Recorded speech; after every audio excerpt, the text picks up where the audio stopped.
Before I started with Saint, I had 2 full-time jobs. And so I was able to quit both of those jobs, like support my family until my husband was able to like get out of school, and it just kind of, I don't know, just like worked out. So I worked my butt off for a hot minute, and then I was like, okay, I need a break.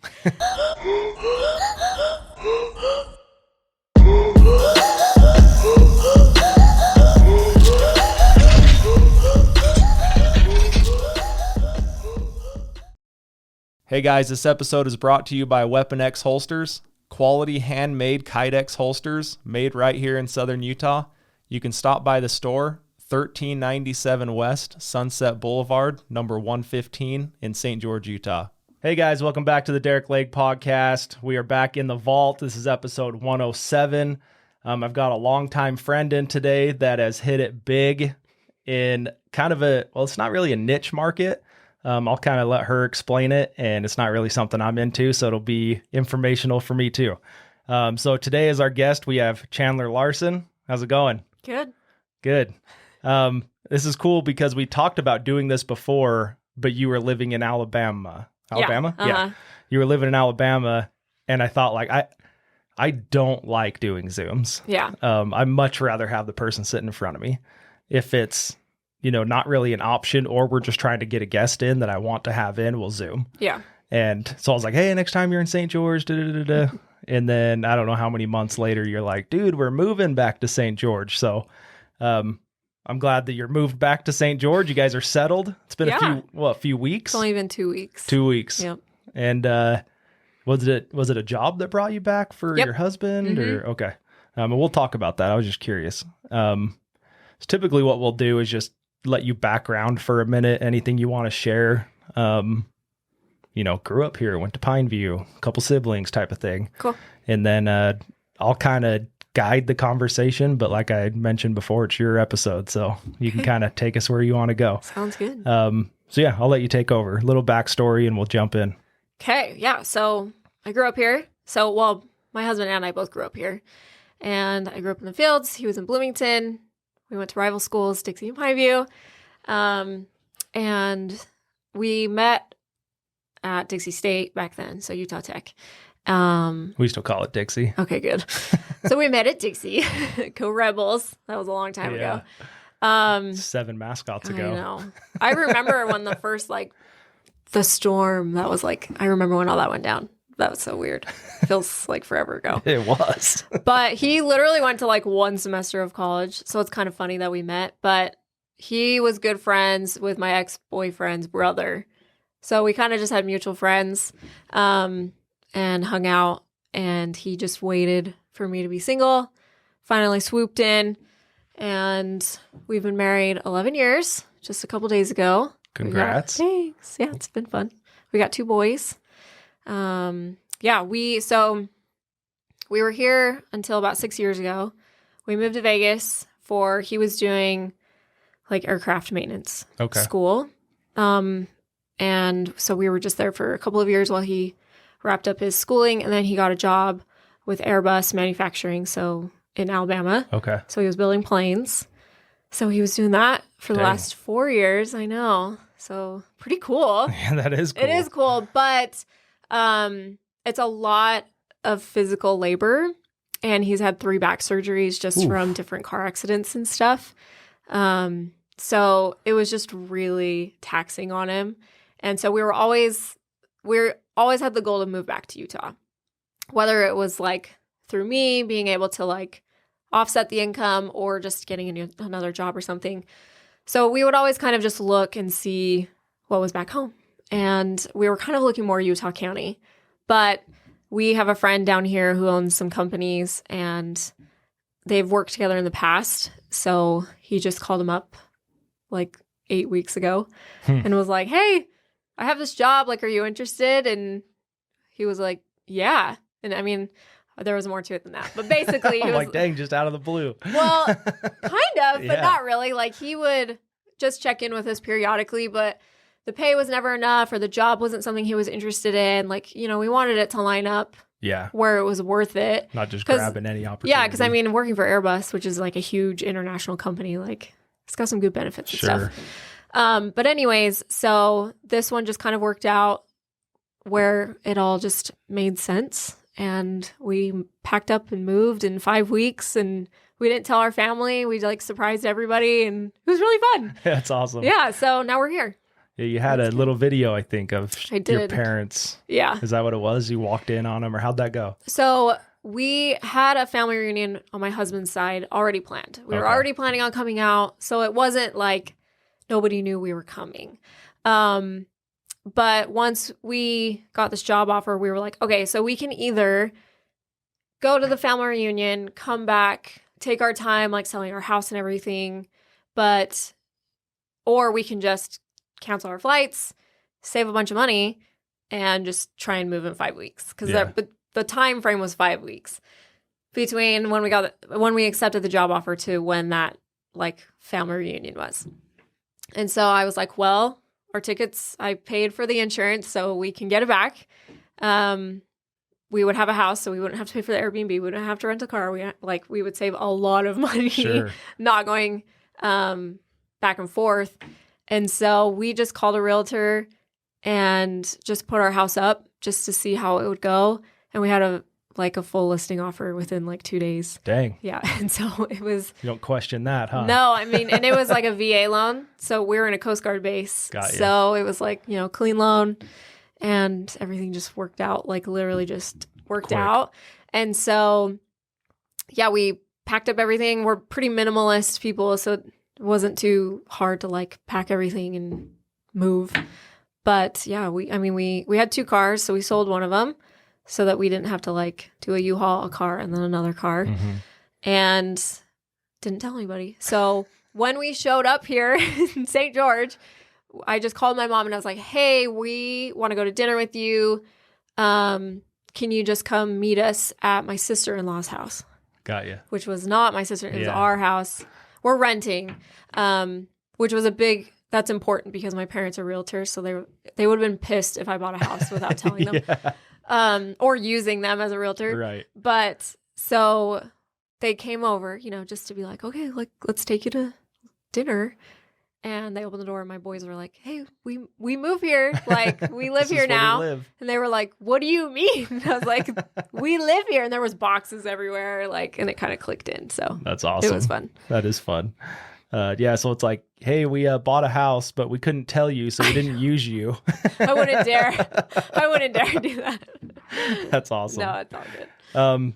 Okay, so we'll kind of get into what, the meat and potatoes of what you do and how you do it and your 2 feet first mentality. And I'm the same way. So when you were kind of explaining that, I'm like, dude, I totally get it. And it gets me in trouble probably more than it helps me sometimes, but it's all about learning and having different experiences. So tell me what you're doing now, and then we'll kind of back it up, and basically what we just ran through before we started. We'll just kind of start down that road. Cool.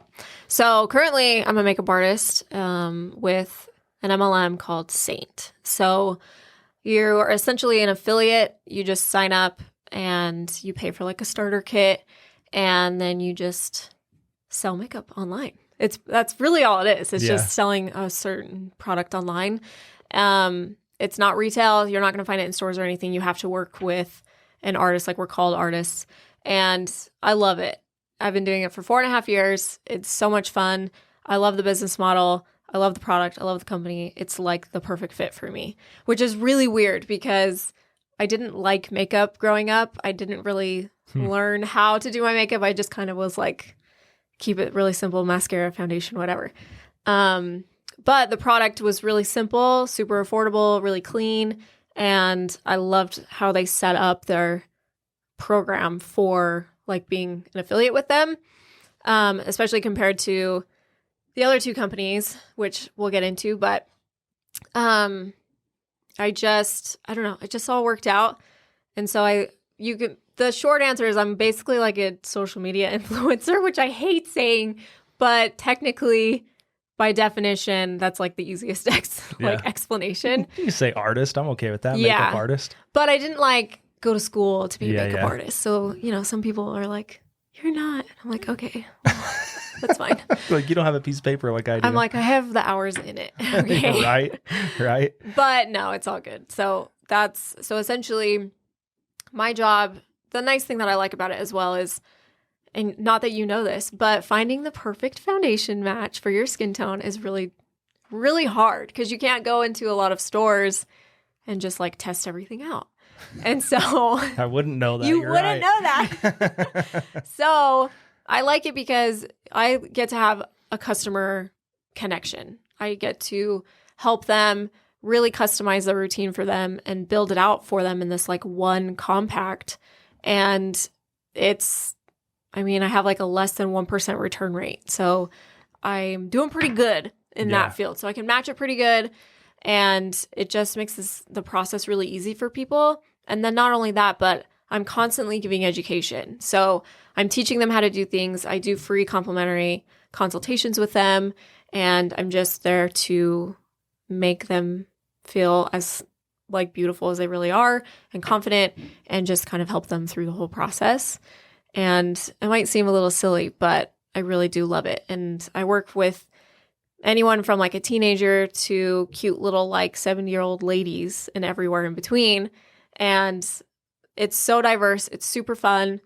I don't know. Yeah. I just love it. Well, it's crazy to think of how many products have to be out there to match skin tones, different. I mean, I'm sure there's all kinds of variables, right? Mm-hmm.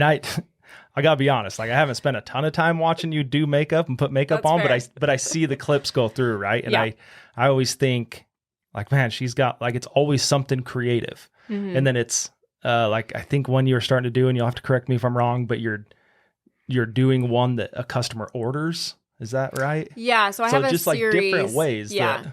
So I have a series where the customer order does my makeup. Okay. So I essentially take the basis of what they ordered and I just do the same thing. So if somebody just ordered like contour and blush, I would just do my makeup with that. Or if they ordered certain eyeshadows, I would do an eyeshadow look with that just to show them like what it could look like and what it could be. Demo type. Yeah. And it's like a quick little demo and it's really fun. And it's just, again, like another way to add value because sometimes people will do different combos that other people might think of, or some people like way more coverage than others. And so showing that versatility with the same product, I think is really cool. So it's fun. Okay. Yeah. Okay. Well, I want to come back to all this. I didn't want to get in too deep. So how long have you been in the industry? I know you've been through a couple brands, businesses. Mm-hmm. Kind of walk me through that, and I'm going to pull out some stuff while we're going through it. Okay. So technically, you could say I've been in it like 11 years. Okay. So my first company, I was 19. I think I maybe lasted a year. And it was fine. Definitely opened my eyes to just different types of like business models. Because I was hardcore like corporate girly. Like I want to be like this boss babe and wear pencil skirts and feel powerful. And so to see that you can do something from home that could bring in income, it was really cool. Like I went to their big conference and all of that, and it was awesome. I was like so mega inspired. And I still to this day will like vouch by that. Like that company didn't work for me, but that doesn't mean that it didn't like inspire me or teach me things. Right. But it didn't work out. So I moved on. And then I did another company, I guess a few years after that. And I went into that very much just like, oh, this product is hot, it's shiny, and it's new. I want to make some money. And they had a good compensation plan. It was like 50% commission or something like that, which is like really high. Yeah. And so I got in. I did pretty good, but for me, I lacked the training and the support that I needed, and I just didn't love the products. So I just, again, kind of moved on, cut my losses, moved on. Was that kind of thing on the first product too? You didn't love the product? Yeah. So with the first company, I just didn't love it. Like the more I used it, I was just kind of like, it's not for me. And it was more for a little bit of an older generation. So I just felt like I was slacking. I don't know. I just didn't know how to appeal to my generation with those products. A little outdated. Yeah. And now they've definitely come around in the last few years. But so then I think I did that one for probably another year. And then I got into Saint, which I've been doing for 4.5 years. it's been super fun. And everything's just been firing on all cylinders. Yeah, pretty much. I mean, there's definitely like challenges. Sure. But a lot of that comes just with my own personal growth and age. Like tried to start a business when I was 19. Like that's really hard to do. Sure. So now when you're like closer to 30, it's like, okay, like I had corporate experience behind me, social media experience behind me, all kinds of stuff. So it all just kind of stacked up. But I think the biggest thing was that I had a much better appreciation and passion for the product and the company. And so truly everything just like lined up really well.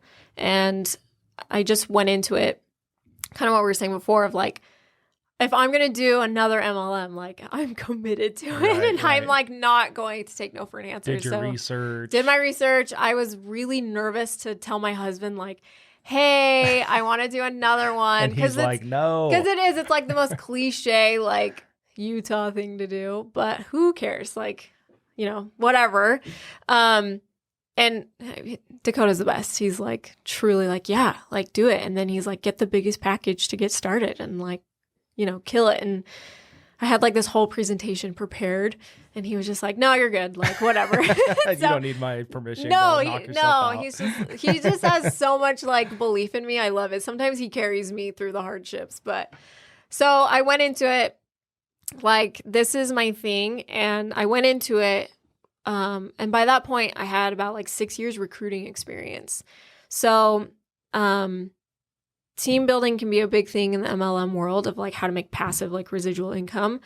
And so that's a big thing for me. Like obviously I can make good money just with my own personal sales, but at the end of the day, the goal is to have like tons of flexibility and time. And so if I can have a passive income, then that comes with team building. So I went into it right out of the gate of like, okay, who wants to do this with me? Which again, I get that's like, but they're like, oh, she's on number 3 now. Yeah, but I'm like, well, that's a whole nother subject.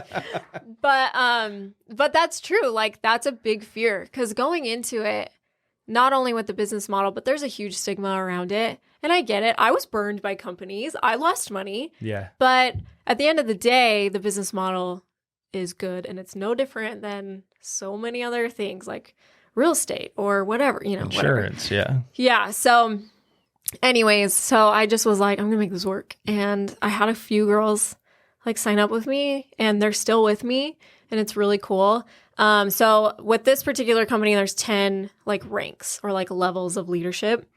And I hit the 5th rank within 10 months. Wow. Which is really cool. So it's the top 2% of the company.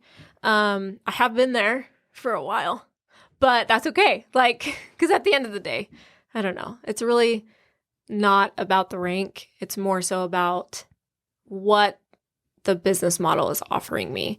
And right now it's giving me good money and I get to be home. So before I started with Saint, I had 2 full-time jobs. And so I was able to quit both of those jobs, like support my family until my husband was able to like get out of school. And it just kind of, I don't know, just like worked out. So I worked my butt off for a hot minute. And then I was like, okay, I need a break. And so now we're just at a steady pace. And it's been pretty good. So what can I ask what he's doing now here? Yeah. So he works for a software company. Okay.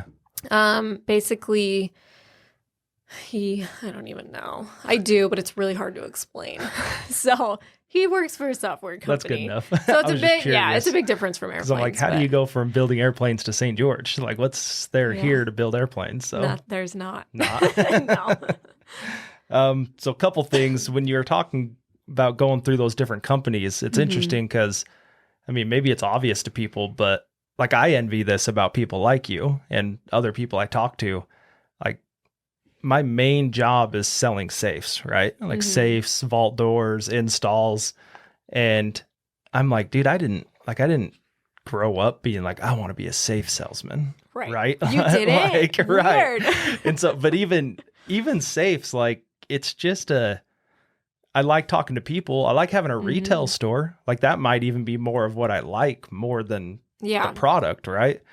But when I talk to people and they're just so passionate about what they do. And if they sell a product, what that product is. And I'm like, man, like, I don't even know if I have that, like, to be honest. Yeah. And I've had people be like, you shouldn't say that on your podcast. And I'm Why? like, I'm just being real, man. Yeah. You like it enough where it's still doing fine and it's successful. Yeah. Yeah. So. But I think about like, I think it's rare. I think it's a rare thing for people to find that job, that product, that business model, the support that can make them successful. Mm-hmm. And so when I find people have done it, I'm like, hey, how did you do this? Well, what did you do? Well, what did you pick out on that? And I'm over here like trying to take notes. Yeah. Well, and that's part of it though. It is. Well, and I think it's really easy to, especially when you're like in high school or college, to just be like, this is safe. It's really safe to get my degree. It's really safe to do this. It's really safe to do that. And for me, I was kind of forced into it in a sense. So I never finished my college degree because my work schedule that was paying my bills was more important. And so I dropped out. And looking back, I'm like, oh, well, that was kind of a waste of my time. Like, yes, I was close to finishing, but it is what it is. And then like everything that's added up to where I am now, it's almost been like I had to fail or I had to try something. And I've just really learned to just accept that failure is just part of the process. And for me, a big lesson was like that money is neutral. And I obviously understand like the significance and importance of like not drowning yourself in debt or anything like that. But you have to invest in yourself. And sometimes it's not always going to work out. But if you understand the consequences and responsibilities that come with it, then oh well. Yeah. And I think it's really easy to take that fear and just take safe options. And I get that. And there's nothing wrong with that. But I think there is. I'll talk about that. I think there is.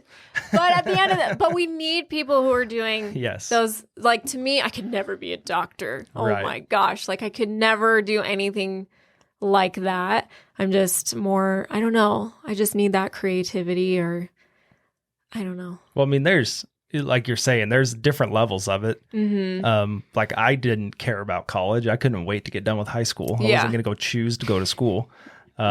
Flip side, like Amanda and I are complete opposites. Yep. Like she's master degree. Yeah. I mean, sewing people up, cutting them open, like, and she should be educated to go do that. Right. Right. And so like, I get that side of it.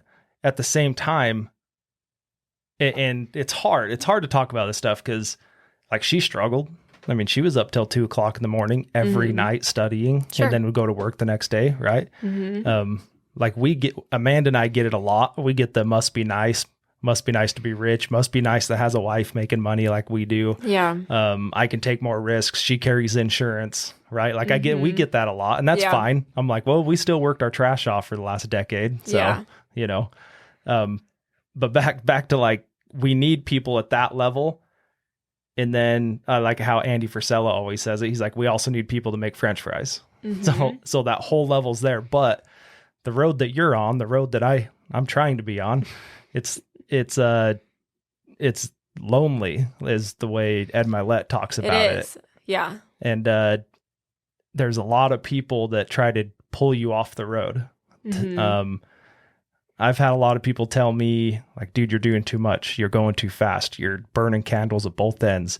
Dude, I miss seeing you and talking to you. I miss how it used to be. I miss, all these things. Mm-hmm. And I think when Ed Milet said it hit me. He said, like if everyone's supporting you or you're not having that resistance, you're not doing anything great. Mm-hmm. And I was just kind of like, dude, that's what it is. Like, that's what all of this is. Yeah. He literally talks about it as a road, that the way he says it is like other people are trying to get you to yield.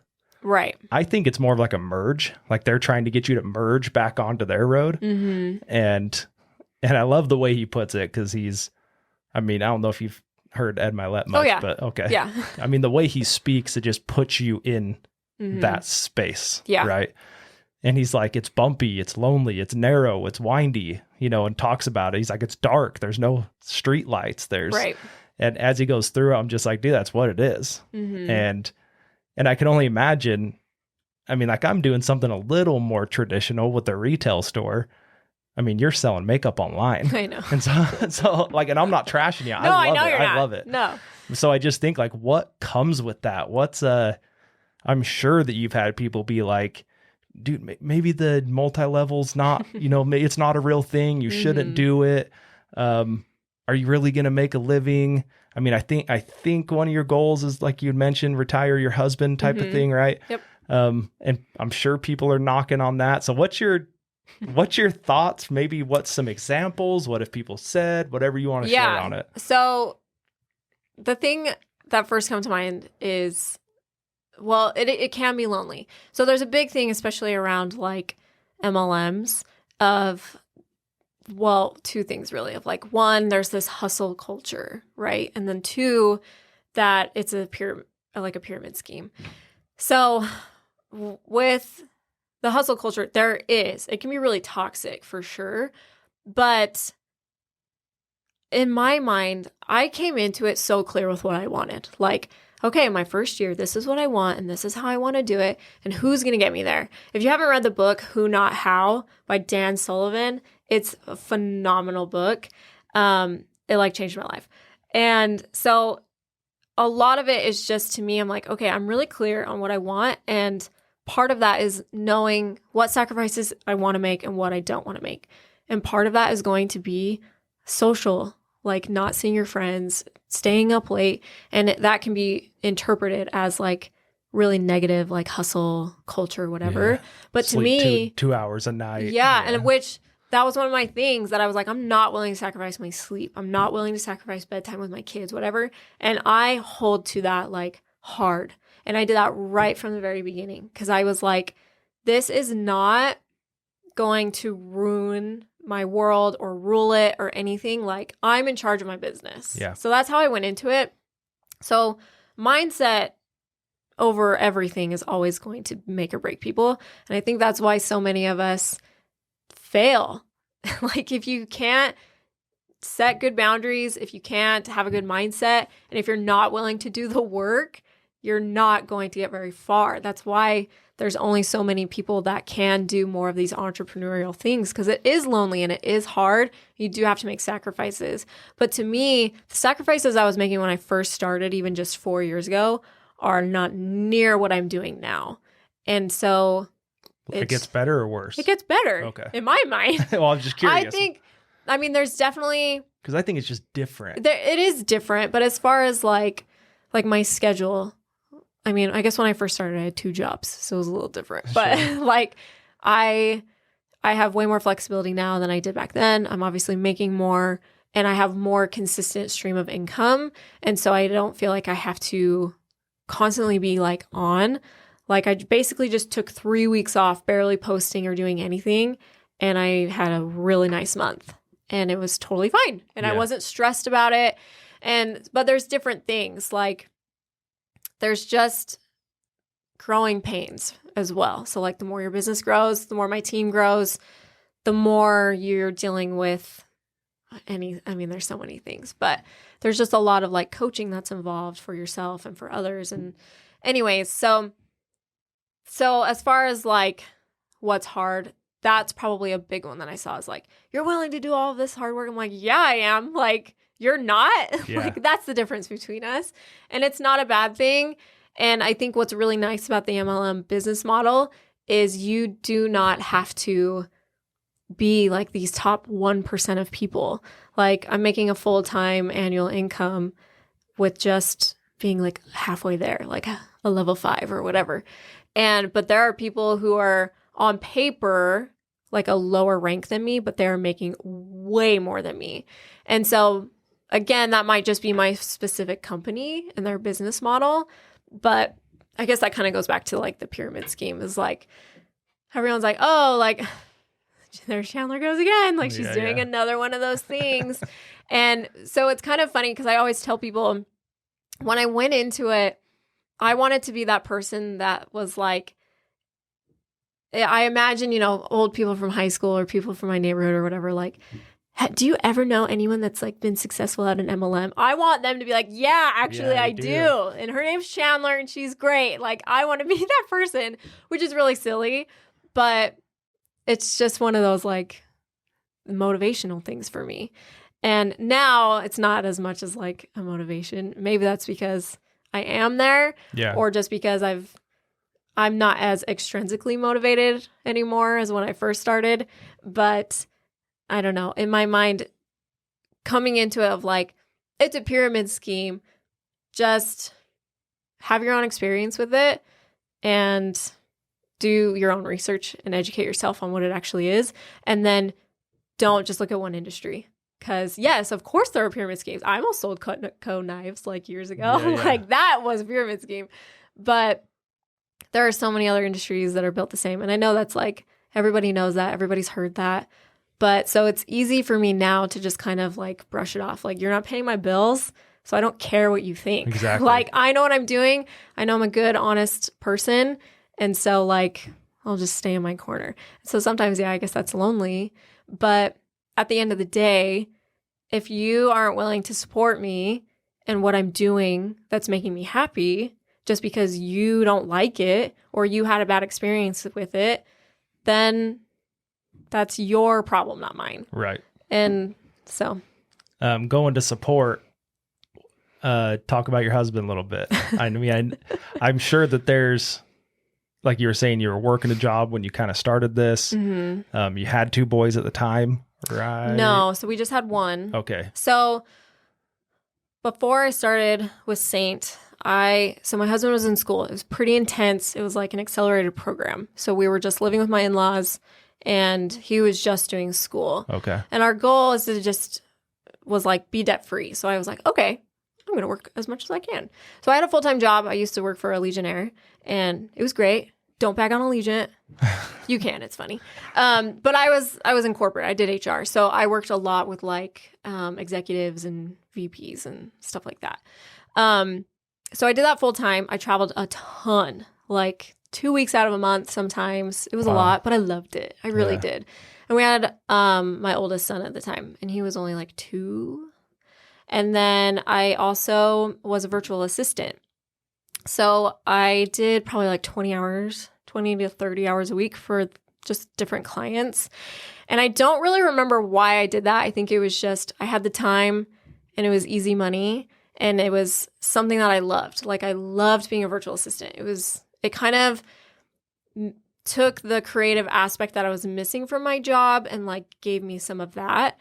And so I worked with mostly like MLM people. I was their assistant.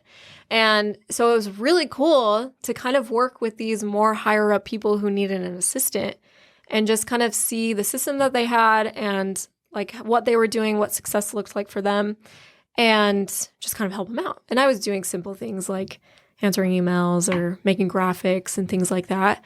And so then I was like, hey, husband, I want to now join my own MLM. And this was more towards him almost graduating. So I knew that I was going to be leaving my corporate job. Just, you don't work remote. That wasn't an option at the time. And so, but I didn't necessarily want to take on a bunch more clients because being a virtual assistant is fun, but it's also like a lot of work. Sure. You just have to work within other people's like creativity and their own like style. And so while it was really fun, I felt like, well, that's not how I would do it. So like, but what am I going to do? Like, it's not my business. I'm here to help. Yeah. So I just was like, okay, well, I want to do this. I already used the product. I knew I loved it. And so I was like, in my mind, it was just easy money. Or it just made sense. And so he was like, okay. And he's the best. Like, seriously, the best supportive husband ever. Almost to a fault. Like, he just carries me in his own beliefs sometimes where I'm like, it's okay to like give me some constructive feedback. And he's like, no. You're doing great. Yeah. Yeah. Well, and like how you and Amanda are opposite, we're opposite. Like, I'm super tech savvy. I love social media. I'm a huge extrovert. Like, I could just talk to people all day. I will approach people. And he's over here like blue collar man. Like, and I guess he's doing techie stuff now, but he's very like, I don't know what I'm doing. He's going to have to learn. And he's just like, I'm good at home. Like, doesn't want to necessarily like go out of his way to talk to people. And it's just funny. Like, I'm really opinionated, and he's just like, no, you're good. Like, Your opinions are great. yeah. He's like, sure. I mean, if he has an opinion, he will tell me. But I think when it comes to like me and what I'm doing, he's just like, yeah, you know best. Like, obviously we have conversations about it. But I understand what you mean. But when I came to him and was like, hey, like, I want to do this thing, and like, it's going to cost some money to get started, he was just like, okay, like, what do you need? And then when I came to him, because there was a point in my business where I felt like I was just so stuck. Like, I felt like I kind of rode this like honeymoon phase almost of just a new company and new products and all of that. And I just hit a wall where I just felt like, what am I doing? And I kind of was just losing faith in myself. And I had an opportunity to get like a life coach. And it was a lot of money to be like, hey, I know I'm not like doing great right now, but I think if I invest in myself, I would do really well. And he was just like, yeah, okay. How much do you need? Like, how much would it cost? And I was like, oh, okay. Like, just like this wave of relief over me. And that was like a huge game changer. Like, investing in yourself is so important. And I will like fight that till I'm blue in the face. But the same. So he's just super supportive. And even when there's just things going on like, hey, I really need to make some content, or hey, I really need to do something, he's like, okay, like, how much time do you need? What do you need me to do? Do you need me to get out of the house, or can we be in the house? Like, all of that. So he's great. He really is. And I feel like I left out part of my story, but now I don't remember. So that's fine. Well, I think that, well, and there's studies on this. I mean, there's a lot of people talking about it right now. Like, the person you marry is the number one key to if you're going to be successful or not. And that's in anything, right? But I like what you're saying where you take on some coaching, because I think the number one thing with coaching, and I've had it too, is like, you have to have the humility to be able to admit that you need coaching. Mm-hmm. And I think once you get to that point and you can be self-aware enough to get to that point, then everything just opens up. And then having someone to guide you through it obviously helps. But I think a lot of people can't get to that point. It's like, well, I don't need a coach. I don't. And I mean, I know people that have like almost made fun of other people for having business coaches, life coaches.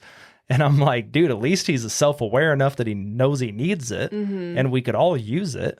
So yeah, I believe in that 100%. I've talked about it till, I'm blue in the face on here about Arate and Ed Milet and Andy Frisella and Vodacy and real estate investing school and everything that I'm a part of. So I think if you're not in that, it's like, are you not self-aware enough to know that you can get better in certain... Well, and for me, it was like, there's courses, there's podcasts, there's so many things that you can do, but they feel like Band-Aid fixes for me. Like, there comes a point where you're just like, you have to be okay with investing in yourself. And it's usually when you don't want to. Yeah. Like, if you find yourself being resistant, like, get so curious about that. Because, so for me, I was like, okay, I could go buy a course or get like a specific like MLM, like business coach. But I found the Habit Finder, and they're more of like a life coach. So they do like life work. So everything that they talk about and go over with you is obviously equivalent to your business, but it plays so much into your real life. Like, I've had relationships get so much better, like between my family because of it, with my husband, with myself. Like, it's almost like therapy. It's amazing. And it's so different. And while it's an investment, I don't think I would have still been in this company without it, which is kind of crazy to say, but I don't know. There's just always this point where you're going to hit walls, always. Like, you're never coasting, ever.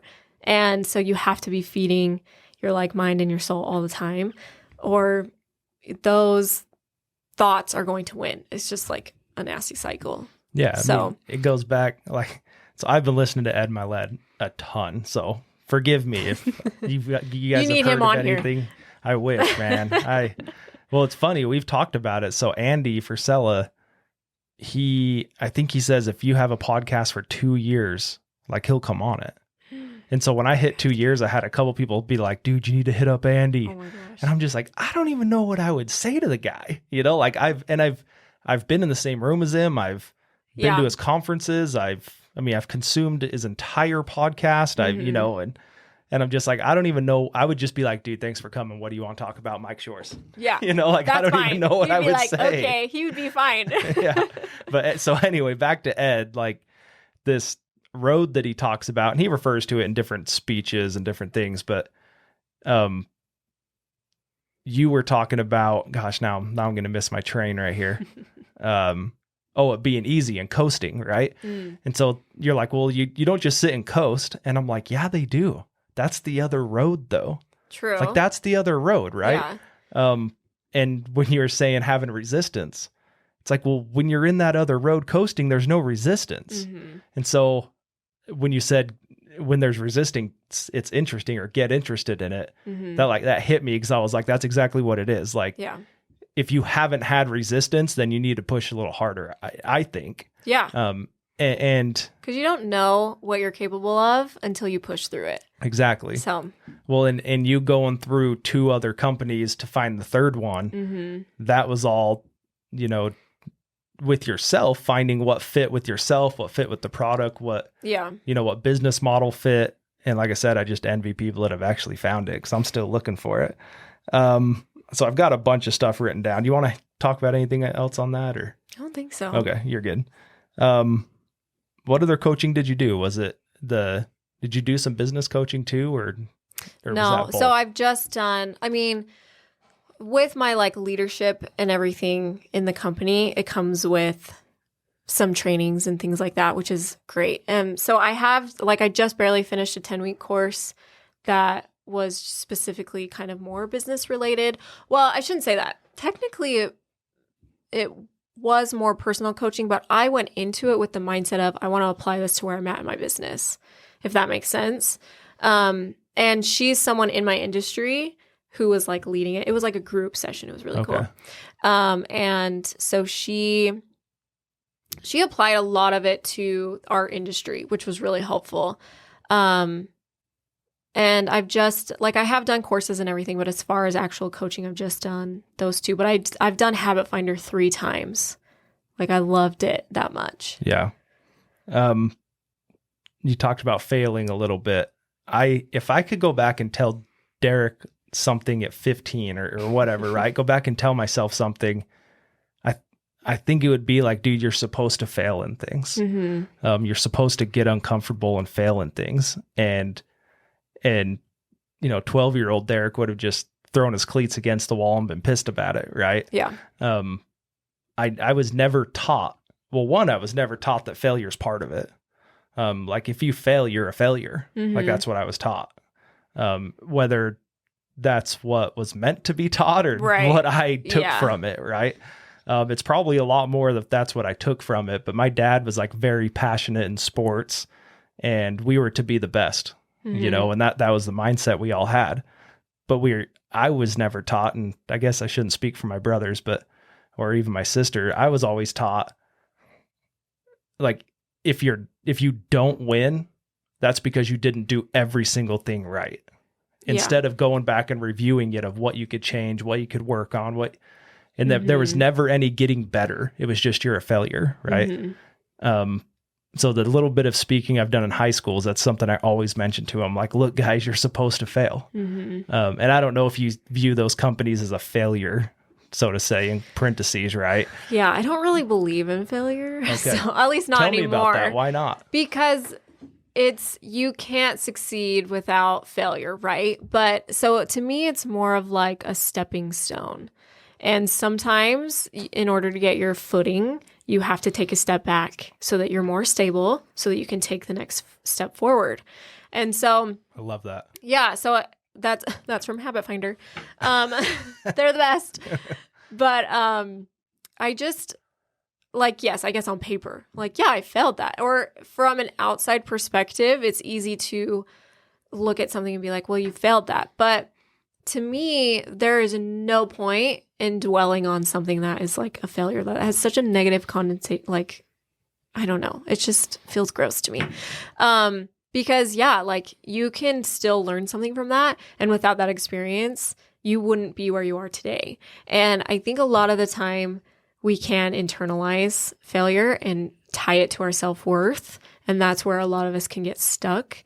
And so if you can kind of just reframe this idea of like failure and all the emotions that come with it, and just understand that it's neutral and that you are the only one that can give it power and its worth, then you are going to just be able to expand yourself so much more. Because if you can reframe any life experience you've ever had or any like emotion or whatever, and just be like, you know what? Like, what did I gain from that? And sometimes it's hard, and sometimes you're not going to see it right away, but eventually you can kind of come back around and be like, well, if I didn't experience this, I wouldn't have learned this skill, or I wouldn't have met this person, or I wouldn't have known what to not do. And it's just inevitable. So just stop fighting it. Yeah. And just go for it. And that's another good book, Go for No.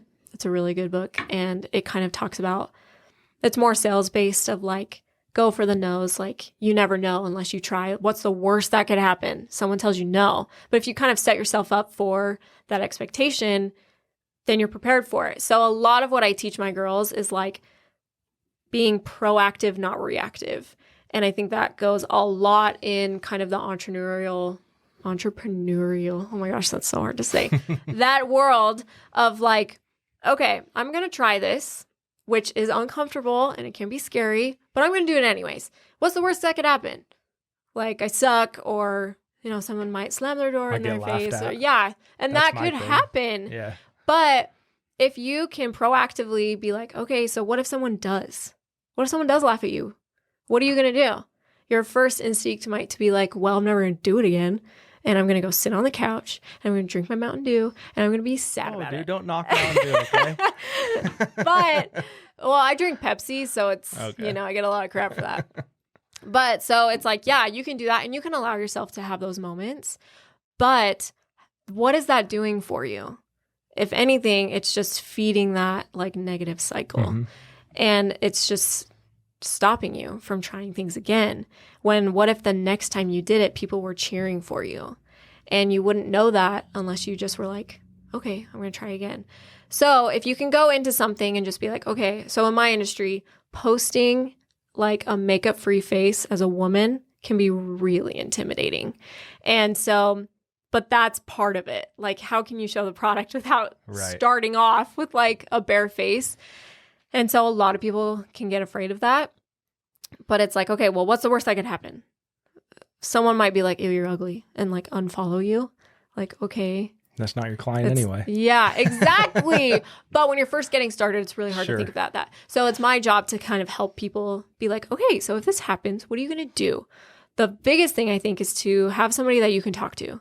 So like come to me or go to your spouse or whatever and just be like, okay, this happened and it really sucks. And like, I want to talk about it. Because you could have 25 people being like, oh my gosh, like that was amazing. That you're so pretty, like you're gorgeous, whatever. But that one thing you're going to get so like honed in on. And so if you can just be proactive and be like, if this happens, this is what I'm going to do, it's going to help a ton. Well, I think backing that up a little bit, you'd mentioned expectations. I think having that expectation of, or putting that expectation on it is what's going to either make it be a positive or a negative. If you had no expectation and you're just going to do it. Right. And what happens, happens. Mm-hmm. I mean, I don't understand the blank face makeup thing, right? Like I can't, but I can draw parallels to like being on the podcast. Mm-hmm. We do like with our safe store, we do these funny little videos, and like we just did one that, a little bit ago, we did one for Browning where I acted like an infomercial guy, and like, and it was super, super out of my realm of being comfortable. Right. Yeah. But I'd had this idea for a while and I'm like, we could make this really, really funny. And I felt so awkward. So when I left, do you remember Tyson Coford? He ran around with us a little bit. The name sounds familiar. If you saw him, I'm sure. Probably. So he shoots all my stuff. He edits all of it. He Cool. runs all my marketing. He does all that. Websites, most of my social media, ads and all that. So he recorded the whole thing. And we recorded the whole thing in like 4 or 5 hours probably. And I was leaving to go to Duck Creek, or I was leaving to go somewhere like right after. And as I left, I was like, we freaking bombed that. Like that was not at all what I thought it was going to be. And I was like tempted to text Tyson to be like, dude, don't even worry about editing that. We need to redo it. It was terrible. And because I had these expectations of what I thought it was going to be like. Right. Mm-hmm.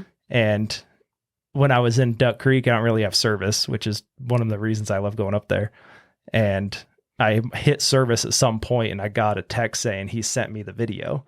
And so like I hurried and drove into like their little village where I can get service. Yeah. And I watched the video and it was like spot on. Like it was perfect. Good. Yeah. And so I bring that up because I'm like having these expectations of things, being on video, getting out of your comfort zone.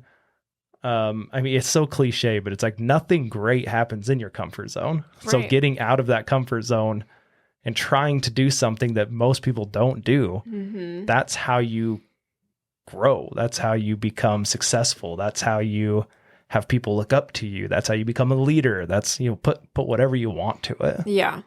For me, I kind of like to reframe it. So, because I think it is kind of a cliche to be like, let go of all expectations. It's like, okay, easier said than done, right? When you've never done it. Yeah. No, and it takes a lot of practice. So I like to say that you're unlearning. So you have to unlearn all of your old habits in order to replace them essentially with new ones. And it takes time because you're usually like deconstructing so much. So it's like a learned skill. Yeah, it is. And people don't have the patience for it.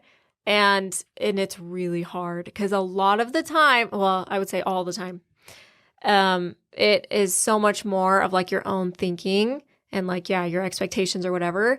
And that it's really hard to look at yourself and do some self-reflection and like work through maybe some trauma or whatever in order to like unlearn and then grow.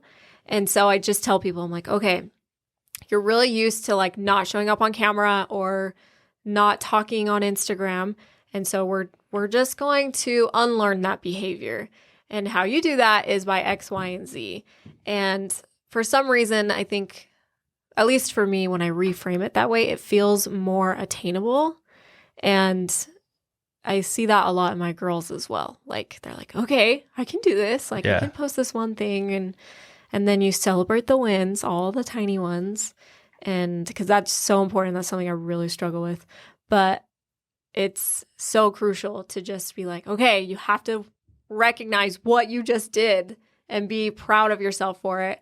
And then like go do it again. Yeah. Until you get to that point where you're like, oh, remember when I was afraid to show up on Instagram? Like, that was so 2020. Like, whatever, So it's fun. It's cool to see growth. And I think that's another thing about what I love about this industry is you get to see so many other people just grow and develop into like this really cool, like confident person, or a lot of people come in confident as well, but you're literally like almost growing up with these people, and it's so fun, and you get to know them on such a personal level as well. And I don't know, I just like, you can't get that at like a corporate job, not to the same level in my experience. And so I don't know, I just love it. Well, I agree. I think that if there is people in corporate jobs getting that, they're probably the very top tier of it because they've had to push past a lot of that. But if you're in a cubicle, punching numbers or whatever people do. I don't know. I've never been in that world, but like you're probably not hitting that. That's the guys that are coasting. Yeah. I'm going to keep coming back to that because I love it so much. I know. What else you got? I do want to go through like a process if someone wants to order with you, sign up with you, anything. Maybe I'll just let you take that. So if someone does want to buy the product, I mean, how many people do you have? Is it Instagram mainly that you're on? Yeah, that's where I get like 90% of my business. How many people follow you, or it's follow, right? On Instagram? On Instagram, Do you know? Yeah, it's like under 30,000. So it's like, let's look. Just under 30,000? Well, I think we're like half that. I want to say it's 28,000 and some change. And is that growing? Are you seeing a steady growth?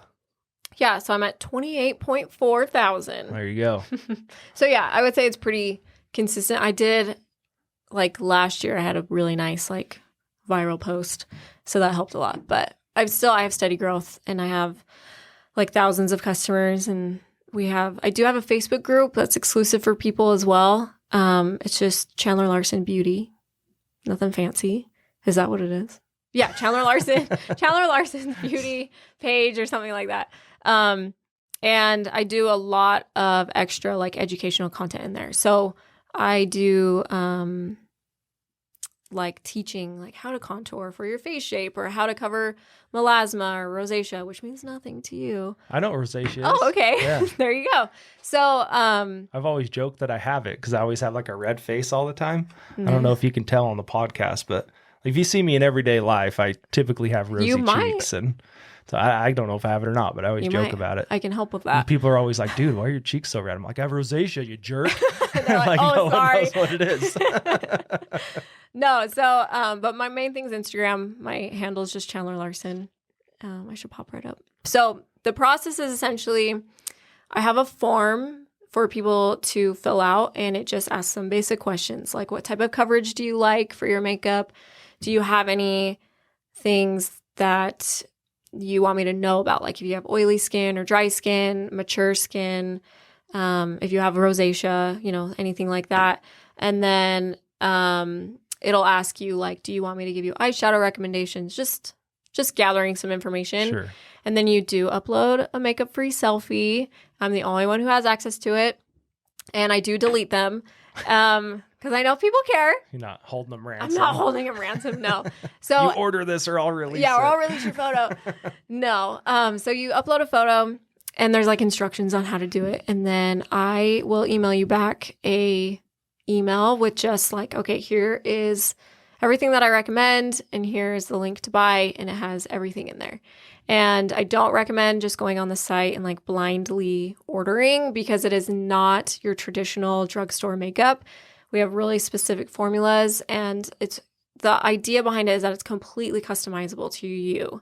So most of the time, especially if you're like 30 or above, you are going to need more than one foundation shade. And so me as your artist, you get this like custom experience with it for a really small cost. Like I don't think it's super costly. And so everything's like in an individual tin. And each tin's like $16. Most people need like 4 for their whole face. So it's not too bad. And then I do like complimentary consultations once you order, and I do all kinds of stuff. Because that's really what it is, right? It's like when girls go get their hair done and then they can never replicate the hair again. It's so true. So yeah. So if you go get your makeup done and you're like, well, how did you do that? Right. Like, let me show you. And so is that like over Zoom? Can they go back and view that again? How does that work? So the consultations are in person or virtual. I usually do Zoom or FaceTime. FaceTime is usually better quality, but I can do Zoom or in person. And then I'm going to start doing like monthly meetups at my house, so you can like sample products or just come get some like basic help with your order. And then so I don't record them, especially if they're on like FaceTime, but I seriously have tons of stuff. Like I do monthly newsletters, obviously on Instagram, and then in my exclusive Facebook group for my customers, I have guides. So like eyeshadow, color correcting, basic application, pretty much anything you could think of. There's like a detailed, extensive guide that you can like print or refer to.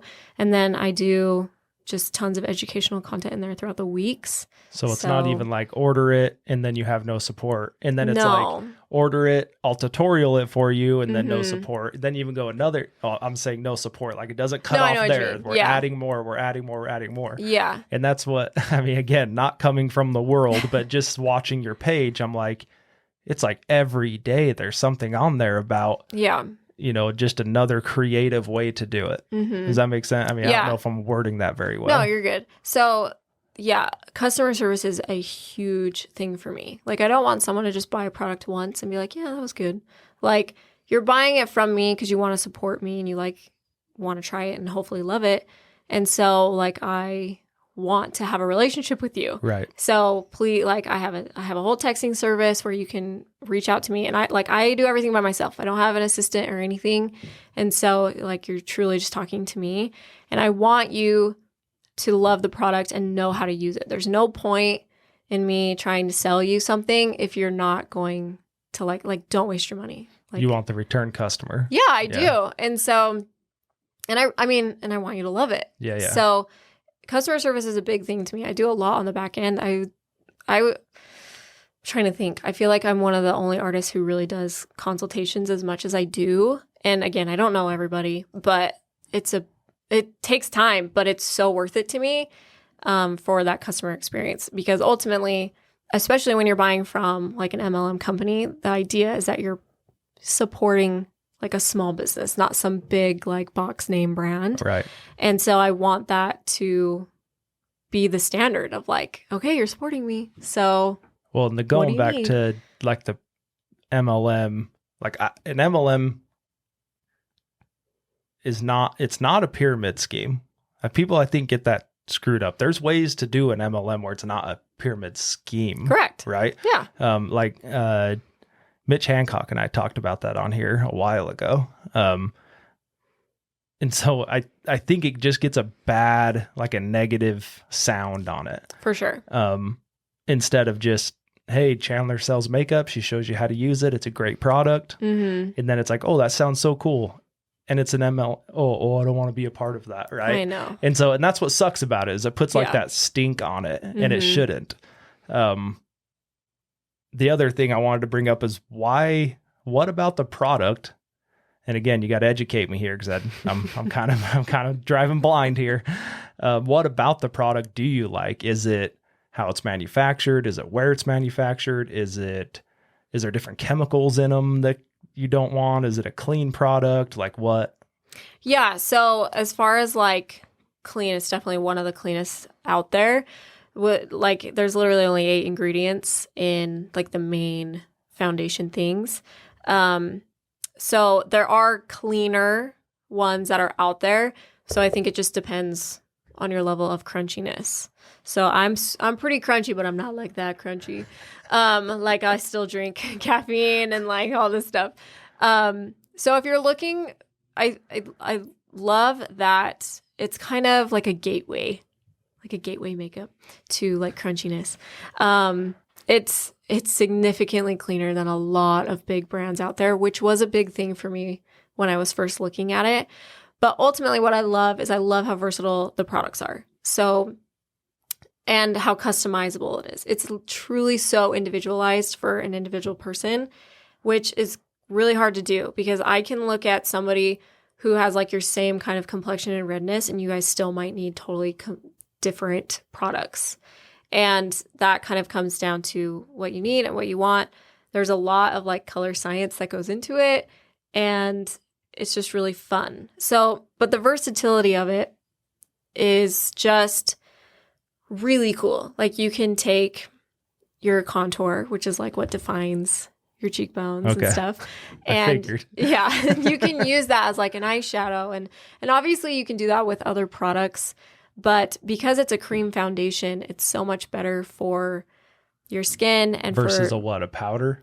Powder, liquid, things like that. And I know when people hear cream foundation, they're like, oh, that's like my grandma's like caked on like creamy foundation. But the formula of it is just so much different. If you think that, get on the video and see what Chandler looks like.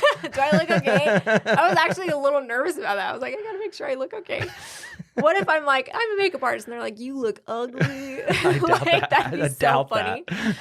But so I just like that it's clean, individualized, versatile, and it's super affordable. And I should have brought one.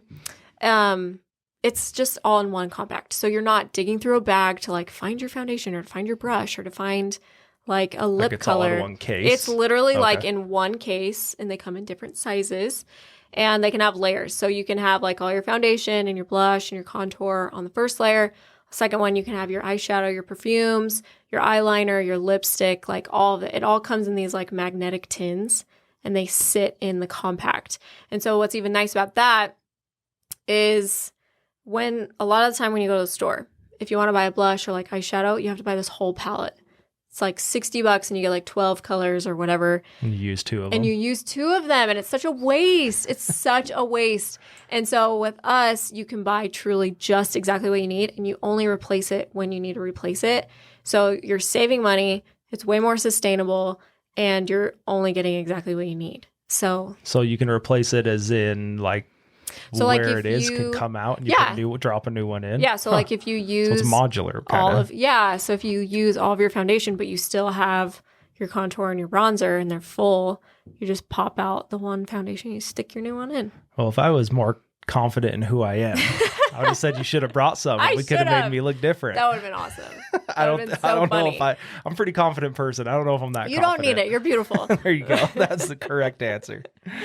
All right.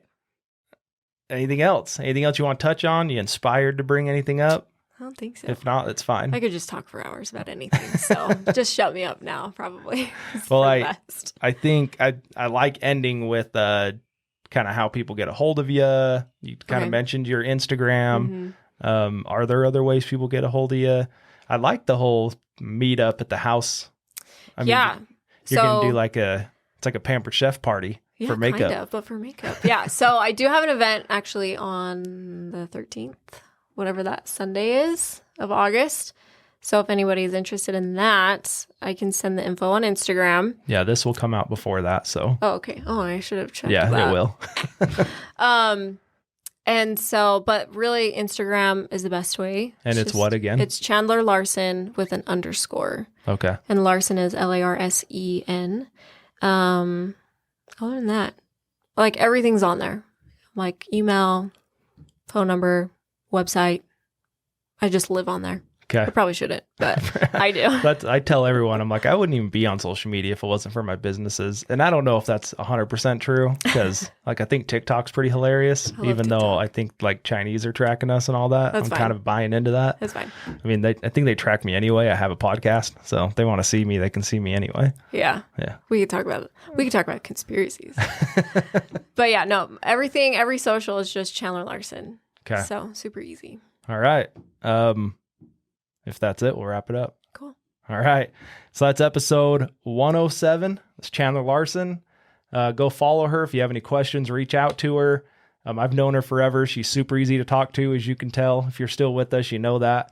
So go check her out and follow her Instagram. I follow it and I don't even wear makeup. So there you go. Anyway, guys, please like, share, comment, interact with us. We'll tag Chandler in all the clips and in the episodes. So if you want to reach out to her, it'll be super easy. And we'll see you guys next week.